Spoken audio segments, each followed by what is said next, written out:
This is a testimony of what will happen on Earth very soon. If you are seeing this video today, it means you are at the right place and at the right time. I will encourage you to watch this video to the end to fully understand everything that was said. I'm going to read it as it was sent to us. No part has been taken out or added. Relax and listen to the testimony. My name is Lena Vasquez, and I'm 34 years old. I work as a nurse in the emergency room at St. Mary's Hospital in Phoenix. Or at least I used to work there before it happened. Before I died and came back with a message nobody wanted to hear. Before we continue, please let me know where you're listening from. It would be nice to feel closer, even if we're physically apart. Also, don't forget to like. It will help this video to reach so many people who need to listen to this testimony, and leave a comment. Share your thoughts about this near-death experience testimony. Let's have a fair and open discussion so we can learn from each other here on this channel, and don't forget to subscribe for more of this content coming your way. Enjoy listening. I wasn't always bitter about life, but working in the ER for 8 years will do that to you. You see too much pain, too much death, too many people who could have made better choices. My faith died somewhere between the third overdose of the week and watching a mom lose her kid to a drunk driver. By July 2025, I was just going through the motions, showing up to work, doing my job, and going home to my empty apartment. That night, July 12th, was like any other night shift. Hot summer evening in Phoenix with the usual crowd of accidents, overdoses, and bar fights. I was tired, real tired, but I had bills to pay, so I stayed late to pick up some overtime. Finally got off around 3 a.m. and drove home in my beat-up Honda Civic. I don't remember much about the accident. Police said later that a semi-truck ran a red light and hit me on the driver's side. My car went flying into the canal that runs alongside Indian School Road. The water was deeper than usual from the monsoon rains we'd been having. What I do remember is drowning. The car filled up with water so fast I couldn't get my seatbelt off. I fought and fought trying to break the window with my fist, but nothing worked. The water came up over my face and I couldn't hold my breath anymore. The last thing I thought was how stupid it was to die like this after all the people I'd tried to save. Then everything went dark. But dark didn't last long. I found myself standing in what looked like space, but not cold space. Warm space filled with light that didn't hurt my eyes. Below me, I could see Earth, but it looked different somehow. More beautiful, more alive than I'd ever seen it before. Then I heard a voice, not with my ears, but in my head, in my heart, in every part of me. The voice was gentle but so powerful it made me want to fall down. "Lena," the voice said, and I knew without knowing how that it was Jesus.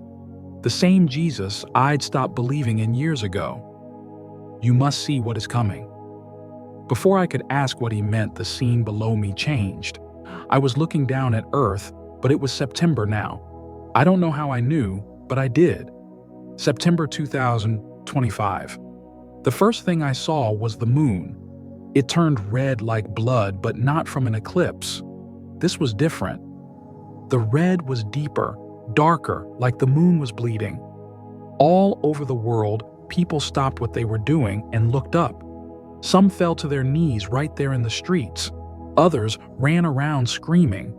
But most just stood there, staring with their mouths open. Then something happened that made the moon look normal by comparison.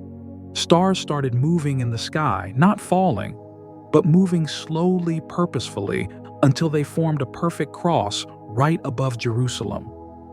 The cross blazed with light brighter than the sun, but somehow people could look at it without going blind. That's when the sound came. I can't describe what it sounded like because there's nothing on earth to compare it to. It was like music, but not music. Like singing, but not singing. Like every beautiful sound you ever heard all mixed together and played at once. It came from everywhere at the same time, from the sky, from the ground, from inside your chest. Some people heard it and fell down worshiping. Others heard it and covered their ears, screaming like it was torture. The difference seemed to be what was in their hearts. I watched all this happen and felt something break open inside me. All the anger, all the bitterness, all the years of telling myself God didn't care just melted away. Because I could see now that He did care. He cared so much that He was giving people one last chance to choose. "This is the warning," Jesus said to me. 3 signs to prepare them for what comes next. After the 3rd sign, they have 72 hours. 72 hours for what? I asked. He didn't answer directly, but He showed me. I saw something that made me understand why He'd stopped my death, why He'd brought me here to witness this. A great sound like a trumpet, but deeper than any trumpet ever made. And then, people just started disappearing. Not everyone, not even most people, but millions of them all over the world just vanished in the space of a heartbeat, gone from their clothes, from their cars, from wherever they were standing. Left behind were the clothes they'd been wearing and confused, crying people who couldn't understand what had just happened. The ones who vanished had something in common. Even from up there, I could see it. They all had this light around them, this peace on their faces, even in the split second before they disappeared. They were ready. They'd been waiting. "The rapture," Jesus said, and His voice was sad. "I wanted all of them to come, but not all will choose me." That's when the really hard part started. He showed me faces, individual people that I would need to find and warn. A drug dealer named Joshua who lived 3 blocks from my apartment. A woman named Patricia who worked in City Hall and took bribes. My own mother, Rosa, who I hadn't spoken to in 2 years after she chose her boyfriend over her family. But the worst part, the part that made me want to scream, was when He showed me one more face, my own. I was standing there in my apartment 3 days after the signs, watching the sky and waiting. But when the trumpet sounded, when everyone else disappeared, I was still there, still earthbound, still left behind. "Why?" I whispered. "Why show me all this if I'm not going to be saved anyway?" His answer broke my heart. "Because you have a choice to make, Lena. You can accept my mercy now while there's still time, or you can try to earn it on your own. But earning it won't work. It never has." Then I was back in the water in my car, drowning again. But this time, I wasn't alone. I felt hands pulling me up, breaking through the surface of the canal. The paramedics later said I'd been dead for 3 minutes. No pulse, no breathing, nothing. Then suddenly, my heart started beating again. I woke up in my own ER screaming about blood moons and crosses in the sky. Dr. Martinez, who'd worked with me for 5 years, took one look at me and ordered a psych eval. Said I was having delusions from oxygen deprivation. The funny thing was, part of me hoped he was right, but he wasn't. 3 days later, small things I'd seen in my vision started happening. A patient came in with injuries exactly the way I'd seen them.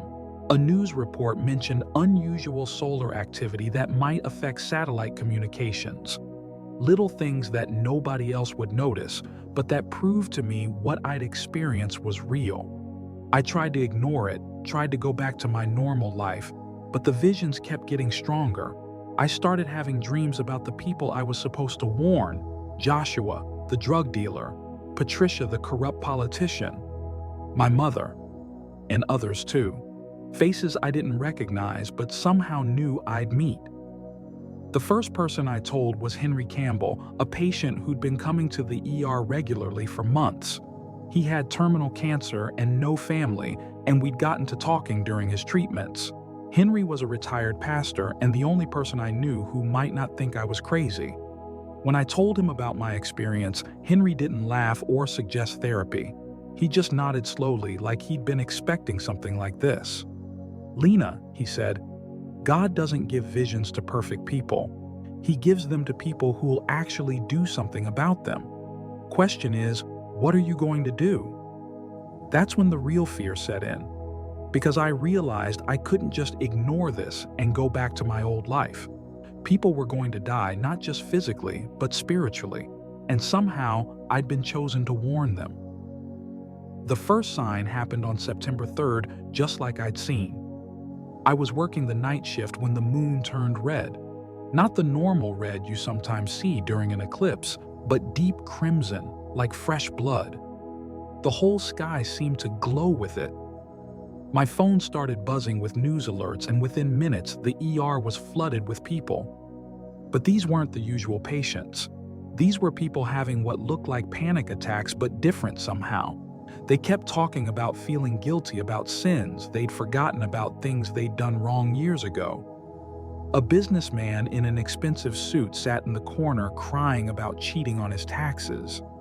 A teenager kept apologizing to her mother for lying about where she'd been. Dr. Martinez was baffled. "I've never seen anything like this," he said. "It's like everyone in the city suddenly developed a conscience." I knew what it was, though. The blood moon wasn't just a sign in the sky. It was doing something to people's hearts, making them see themselves the way God saw them. For some, that was terrifying. For others, it was the beginning of repentance. That night, I went home and started making a list of the people I'd seen in my vision. Time was running out, and I had work to do. The second sign came 6 days later on September 9th. I'd been trying to find Joshua the drug dealer, but he'd moved from his usual corner.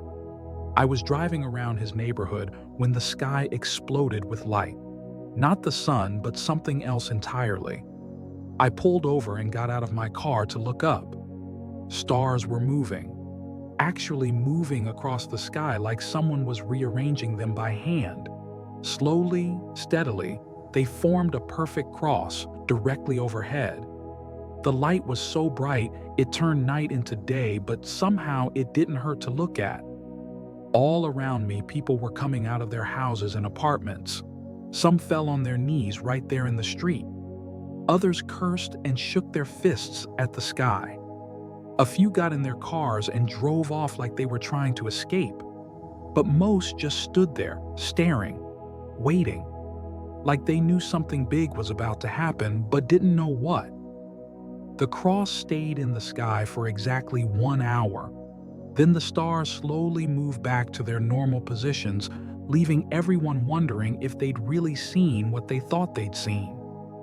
The next day, the news was full of experts trying to explain it. Solar flares, they said, or unusual aurora activity. Anything except what it really was. But I knew. 2 signs down, 1 to go. I found Joshua that night selling drugs behind a convenience store.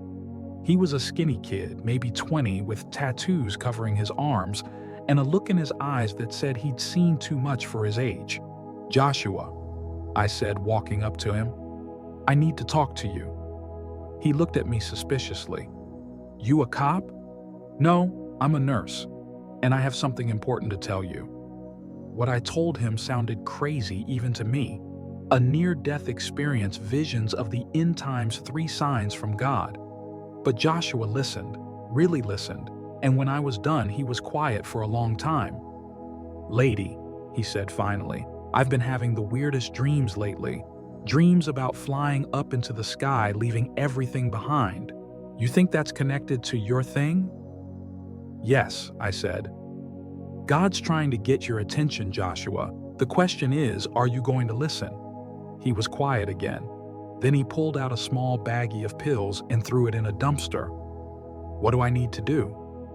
That night, I led Joshua in the same prayer I'd heard Henry pray with other patients. A simple prayer asking Jesus to forgive his sins and take control of his life. When we finished, Joshua looked different somehow, cleaner, like a weight had been lifted off his shoulders. 1 down. How many more to go? The third sign came on September 12th at exactly 3 p.m. I was at the hospital when it happened. The sound started low, so low, you felt it more than heard it, like standing next to a huge bass drum being played in slow motion. Then it got louder and higher until it filled everything. It was the most beautiful sound I'd ever heard and the most terrible at the same time. Beautiful if you were ready for it. Terrible if you weren't. In the ER, patients and staff reacted completely differently to the sound. Some smiled and closed their eyes like they were listening to their favorite song. Others screamed and covered their ears trying to make it stop. A few just collapsed, unable to handle whatever the sound was doing to their souls. I knew what this meant. 72 hours. That's all the time anyone had left to make their choice. The next 3 days were the longest of my life. I drove all over Phoenix trying to find the people I'd seen in my vision. Some listened to me. Others thought I was crazy and told me to leave them alone. Patricia, the city hall worker, slammed her door in my face. My mother wouldn't even answer her phone. But Joshua helped. Together we went door to door in his neighborhood, sharing what we'd experienced. A few people prayed with us. Most didn't. But we kept trying because what else could we do? On September 15th, I woke up knowing it was the last day. The trumpet would sound sometime before midnight, and everyone who was going to be saved would be taken up. Everyone else would be left to face whatever came next. I spent the day making final attempts to reach the people on my list. My mother finally agreed to see me, but when I tried to tell her about the visions, she laughed. "Lena, you've always been dramatic," she said, "but this is too much even for you." "Mom, please," I begged. "Just pray with me. Just ask Jesus to forgive you and take control of your life. It costs nothing, but it means everything." She shook her head. "I don't need some dead guy from 2,000 years ago to fix my life. I'm doing just fine on my own." There was nothing more I could say. I hugged her and told her I loved her and left. That evening, I sat in my apartment waiting. The clock on my wall seemed to tick louder than usual. Every minute that passed was 1 minute closer to the end of everything we'd known. At 11:47 p.m., I heard it. The trumpet sound from my vision, but deeper and more beautiful than I'd remembered. It seemed to come from everywhere at once, from the sky, from the earth, from inside my chest. I held my breath, waiting to disappear, waiting to be caught up like I'd seen in my vision. But nothing happened. The sound continued for what felt like forever, but was probably only a few seconds. Then silence. Complete, total silence, like the world was holding its breath. I ran to my window and looked outside. The street was empty, but there were clothes scattered everywhere, a pair of jeans and a shirt on the sidewalk where someone had been walking their dog, a nurse's uniform in the parking lot below my apartment, a security guard's uniform by the front door of my building. They were gone, all of them. The ones who'd been ready, the ones who'd accepted God's mercy while there was still time. And I was still here. I fell to my knees right there by my window, and for the first time in years I prayed. Not the desperate prayer of someone trying to escape judgment, but the honest prayer of someone who finally understood. "God," I whispered, "I know I messed up. I know I waited too long to really surrender to you. But if there's any mercy left, if there's any hope at all, please forgive me." As I prayed, I felt something change inside me, the same thing I'd felt during my near-death experience when all my anger and bitterness melted away. Peace, real peace, for the first time in years. I don't know what's going to happen next. The news is full of reports about people disappearing all over the world. Governments are collapsing. Society is breaking down. They're calling it the Great Vanishing, and everyone's trying to find scientific explanations for what happened. But I know the truth. This was God's final warning, and most people didn't listen. Including me, at least, not until it was almost too late. Maybe I missed the rapture. Maybe I'm going to have to face whatever comes next here on earth. But I'm not the same person I was before. I've seen heaven. I've heard Jesus speak. I know He's real and He loves us more than we can imagine. And if there are others out there like me, people who are just now waking up to the truth, then maybe there's still hope. Maybe God's mercy is bigger than His timeline. Maybe it's never too late to choose love over hate, forgiveness over bitterness, faith over fear. I'm going to keep telling my story to anyone who'll listen. Not because I think I can save anyone, but because everyone deserves to know the truth. We had warning signs that something amazing and terrible was coming. Some of us listened, most of us didn't. But here's what I learned from my 3 minutes in eternity. God doesn't give up on us even when we give up on ourselves. He keeps calling, keeps reaching out, keeps offering mercy until the very last second. The question isn't whether God exists or whether He loves you. The question is whether you'll let Him change your heart before it's too late, whether you'll stop trying to fix yourself and let Him do it instead. Time may be running out, but it's not gone yet. There's still hope. There's still mercy. There's still a God who loves you enough to send warning signs before judgment falls. The only question that matters now is, what are you going to do about it? Thank you for listening. If you have been blessed, please like this video. It will help YouTube to show it to more audience who need to hear about these testimonies today. Also share this video to your loved ones. It will be a great way to communicate Christ to others, and that will be the greatest gift you can give to those that you love. If you are yet to subscribe to our channel, please do so. It's free and it's a way of joining this great community of believers. Join us today and your life will not remain the same. Until next time, remain blessed.